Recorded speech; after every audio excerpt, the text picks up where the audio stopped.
बिस्मिल्लाहिर्रहमानिर्रहीम। इस वक्त हम मस्जिद कुर्तबा में मौजूद हैं और देख रहे हैं और मस्जिद कुर्तबा को जिसे देखकर अल्लामा इकबाल की हालत गैर हो गई और उसने ये चंद अशआर कहे और उसने इसका रिज़ल्ट ये निकाला अल्लामा इकबाल ने कि तुझको परखता है ये, मुझको परखता है ये, सिलसिलाए रोज़ो आमीन शब सहर पिए कायनात। तो आमीन और उसमें उस सहरफिए यानी कसौटी जो है वो परखती है और हमें ज़माना परखता है। और उसने फिर ये कहा, तू है अगर कम यार, मैं हूँ अगर कम यार, अगर मैं बिलो द स्टैंडर्ड हूँ और तुम बिलो, मौत है तेरी बरात, मौत है मेरी बरात, डेथ इज़ योर डेस्टिनी और डेथ इज़ माई डेस्टिनी।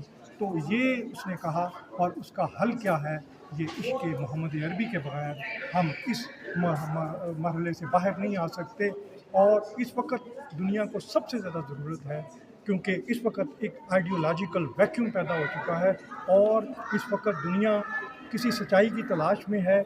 और आइडियोलॉजिकल वैक्यूम जो है वो सोशलिज्म के ज़वाल के बाद दुनिया में आया है और इस वक्त वही सच्चाई है जिसे कोई ताकतवर मीडिया पेश कर दे, कोई ताकतवर सहाफ़ी पेश कर दे। इस वक्त हमें इस्लाम के सच्चे मैसेज की जितनी ज़रूरत है और इश्क़ मोहम्मद अरबी की जितनी ज़रूरत है और कभी ज़रूरत नहीं थी। और इस ज़माने में हम एटमी जंग के ख़तरे से दोचार हैं और अल्लाह करे कि दुनिया इस्लाम और हुज़ूर पाक सल्लल्लाहु अलैहि वसल्लम की सच्चाई का शनाख्त कर ले और इस तबाही के बहरान से बच जाए।